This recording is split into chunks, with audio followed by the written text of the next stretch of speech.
अस्सलाम वालेकुम। आज की इस वीडियो का टॉपिक है lower and upper fix point किसे कहते हैं, इसको अंडरस्टैंड करेंगे। और उसके बाद स्केल्स ऑफ टेम्परेचर, मतलब टेम्परेचर के कितने स्केल्स हैं, टेम्परेचर को मैयर हम किन किन स्केल्स की मदद से करते हैं।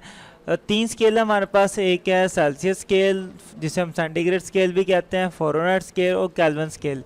इन तीनों के बारे में इंशाल्लाह स्टडी करेंगे। ये क्लास 9 का चैप्टर नंबर 8 है। इस चैप्टर की प्लेलिस्ट का लिंक डिस्क्रिप्शन में मौजूद है। स्टार्ट करते हैं अपने लेक्चर को। लेक्चर अच्छा लगे तो शेयर भी करें और लाइक भी करें। लोअर फिक्स पॉइंट और अपर फिक्स पॉइंट किससे कहते हैं समझते हैं। लेट्स सपोज जी मेरे पास एक थर्मोमीटर है। मैं इस थर्मामीटर को किसी बर्फ़ के अंदर रख देता हूँ। ठीक है, तो मैंने अपने थर्मामीटर को बर्फ़ के अंदर रख दिया तो मुझे यहाँ पर थर्मामीटर पर कोई ना कोई रीडिंग तो मिल जाएगी। तो जब आप किसी भी थर्मामीटर को बर्फ़ के अंदर रखते हैं तो जो रीडिंग आपको मिलती है, जिस पॉइंट पर आपको रीडिंग मिलती है उसी पॉइंट को हम कहते हैं, ये इसका क्या है, लोअर फिक्स्ड पॉइंट है। ठीक है, तो लोअर फिक्स्ड पॉइंट वो पॉइंट होता है जिस पॉइंट पर बर्फ़ पिघलती है। ये इसकी डेफिनेशन में भी लिखा हुआ है।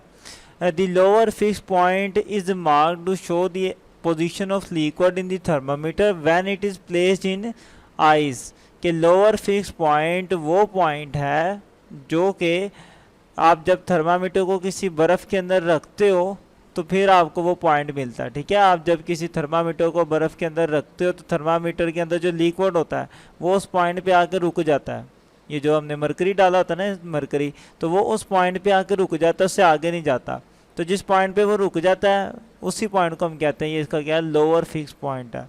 ये वो पॉइंट होता है जहाँ पर बर्फ़ पिघलना स्टार्ट करती है, या फिर आप यूँ भी कह सकते हो कि ये वो पॉइंट है जहाँ जो बर्फ़ का मेल्टिंग पॉइंट होता है। ठीक है, तो लोअर फिक्स पॉइंट वो पॉइंट है जहाँ पर आपकी बर्फ़ पिघलना स्टार्ट करती है। तो जब थर्मामीटर को बर्फ़ में रखते हैं जो हमें पॉइंट मिलता है उसी पॉइंट को हम कहते हैं लोअर फिक्स पॉइंट। अब बात कर लेते हैं अपर फिक्स पॉइंट की। तो अपर फिक्स पॉइंट वो पॉइंट होता है कि जब आप किसी भी थर्मामीटर को खोलते हुए पानी में, मतलब उबलते हुए पानी के अंदर जब आप रखते हो तो पानी के ऊपर जो स्टीम होती है, चाहे आप उस स्टीम के अंदर रख दो या उबलते हुए पानी के अंदर ही रख दो, तो थर्मामीटर के ऊपर आपको कोई ना कोई रीडिंग तो मिलती है। तो जब आप थर्मामीटर को उबलते हुए पानी के अंदर रखते हो उस वक्त जो आपको रीडिंग मिलती है, तो जिस पॉइंट पर रीडिंग मिलती है उसी पॉइंट को हम कहते हैं, ये हमारा क्या है, अपर फिक्स पॉइंट है। ठीक है, तो अपर फिक्स पॉइंट ऐसा पॉइंट होता है जिस पर पानी क्या करता है, उबल जाता है। तो ये हमारे पास अपर फिक्स पॉइंट कहलाता है। इसकी डेफिनेशन भी कुछ इस तरीके की है कि upper fix point is mark to show the position of the liquid in the thermometer. कि अपर फिक्स पॉइंट थर्मामीटर के अंदर जो लिक्विड होता है उसकी वो वाली पोजीशन जाहिर करता है when it is placed in steam eight standard pressure above boiling water. के जब आप उस थर्मामीटर को स्टीम के अंदर रखते हो, उबलते हुए पानी के ऊपर जो स्टीम होती है उसके अंदर आप जब थर्मामीटर को रखते हो तो वो थर्मामीटर के अंदर जो लिक्विड होता है वो जहाँ पे आपके रुक जाता है उस पॉइंट को हम कहते हैं, ये हमारा क्या है, अपर फिक्स पॉइंट है। या सिंपल आप यूँ याद रख लें कि अपर फिक्स पॉइंट वो पॉइंट है जहाँ पर पानी उबलता है, और लोअर फिक्स पॉइंट वो पॉइंट है जहाँ पर बर्फ़ पिघलना स्टार्ट करती है या जो बर्फ़ का टेम्परेचर होता है। ले जी, यहाँ तक अपर और फिक्स पॉइंट की उम्मीद आपको समझ आ गई होगी। अब मूव करते हैं अपने नेक्स्ट टॉपिक पर। टॉपिक है हमारा स्केल ऑफ टेम्परेचर, टेम्परेचर के स्केल। देखिए हमारे पास अगर दो पॉइंट्स के दरमियान हमने लेंथ फाइंड आउट करनी हो तो कुछ लोग लेंथ मीटर के अंदर फाइंड करते हैं, कुछ लोग लेंथ जो होती है हमारी वो इंचज़ के अंदर फाइंड आउट करते हैं, और कुछ लोग जो लेंथ है वो फीट्स के अंदर करते हैं। वो कुछ लोग कहते हैं ये इतने मीटर है, कुछ कहते हैं ये इतने इंच का है, कुछ कहते हैं ये इतने फुट लंबा है। तो हर एक का अपना तरीक़ेकार है लेंथ को फाइंड आउट करने का। इसी तरह ही आपके पास जो टेम्परेचर है, टेम्परेचर को भी फाइंड आउट करने के हमारे पास तीन स्केल हैं। नंबर 1 स्केल है हमारा सेल्सियस स्केल जिसको हम सेंटीग्रेड स्केल भी कहते हैं। नंबर 2 फ़ारेनहाइट स्केल, और नंबर 3 केल्विन स्केल। ये तीनों स्केल ही यूज़ किए जाते हैं टेम्परेचर को फाइंड आउट करने के लिए। सेल्सियस और फ़ारेनहाइट ये तो ज़्यादातर कॉमनली यूज़ किए जाते हैं, घरों में भी और लेबॉर्ट्रीज में भी, हॉस्पिटल्स में भी। लेकिन जो केल्विन स्केल है ये मोस्टली कॉमनली तौर पे यूज़ नहीं किया जाता, लेकिन साइंटिफिक कैलकुलेशन में और बड़ी बड़ी मेजरमेंट्स में केल्विन को ही यूज़ किया जाता है। अब हर एक को थोड़ा सा स्टडी कर लेते हैं। तो सबसे पहले बात कर लेते हैं हम अपने सेल्सियस स्केल, यहाँ पे जिसको हम सेंटीग्रेड स्केल कहते हैं उसकी।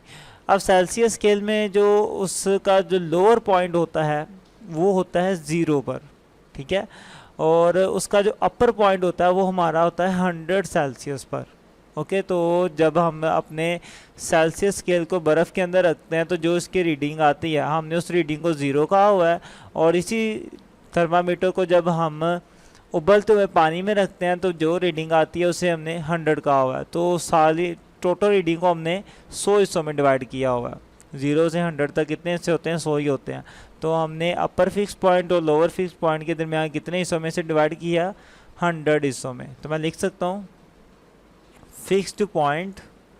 Fixed points is divided into 100 parts, कि हमारे पास जो फिक्स पॉइंट्स हैं हमने इनको 100 बराबर हिस्सों में डिवाइड किया हुआ है। तो सेल्सियस स्केल में एक बात ध्यान में रखना कि लोअर पॉइंट कितना है? 0, और अपर पॉइंट कितना है हमारे पास? 100 सेल्सियस है, और टोटल हमने इन दोनों को कितने हिस्सों में डिवाइड किया हुआ है? 100 हिस्सों में डिवाइड किया हुआ है। एक ये बात, और दूसरी बात यहाँ से भी एक MCQ आ सकता है अगर आपसे पूछा जाए कि बताएं जी सेल्सियस स्केल के अंदर पानी कितने टेम्परेचर पर उबलता है, तो आप क्या कहेंगे? 100, क्योंकि अपर फिक्स पॉइंट वही पॉइंट होता है जहाँ पर पानी उबल जाता है।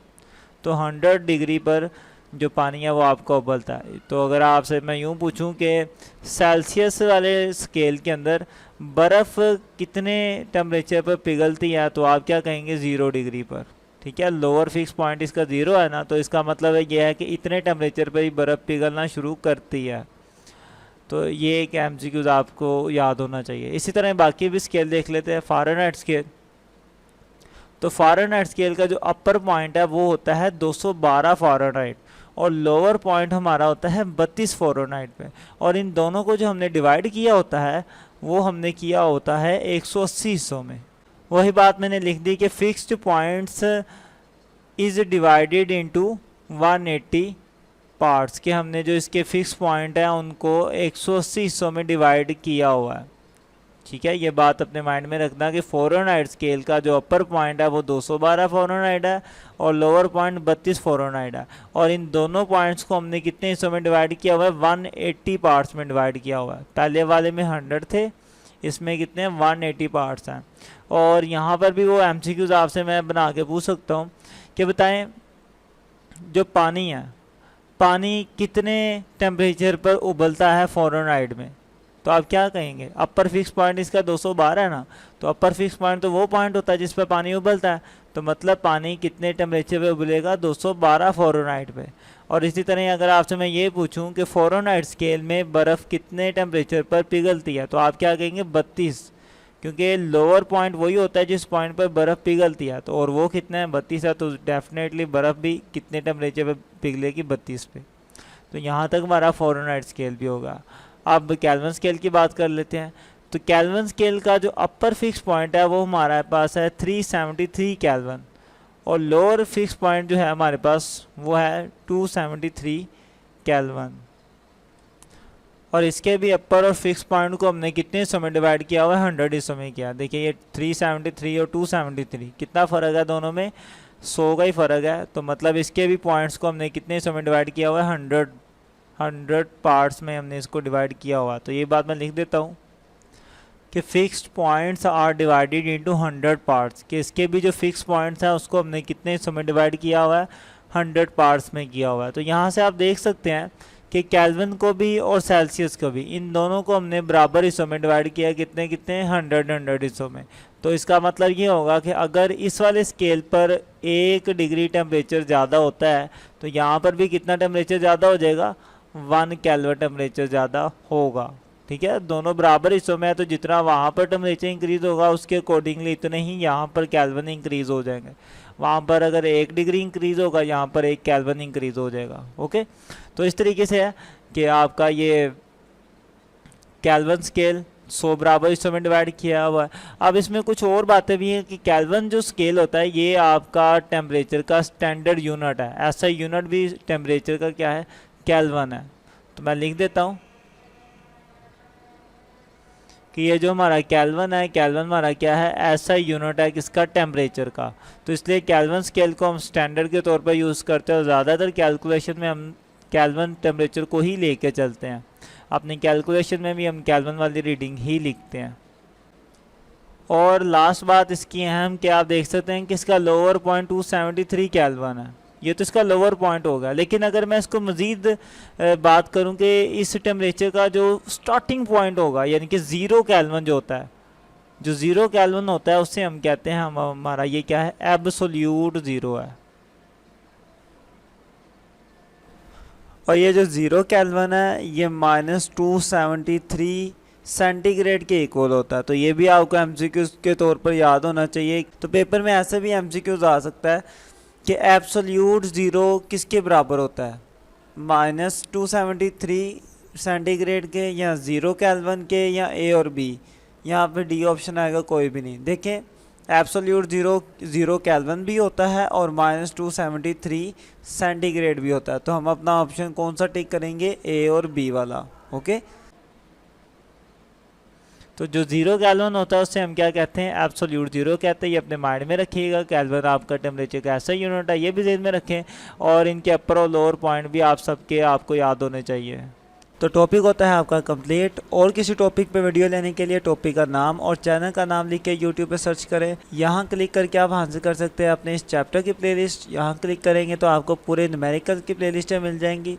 वीडियो अच्छी लगे तो इसको लाइक करें, कमेंट करें और दोस्तों के साथ शेयर भी करें। चैनल को सब्सक्राइब करके रखें। मिलते हैं नेक्स्ट वीडियो में, तब तक के लिए अल्लाह हाफिज़।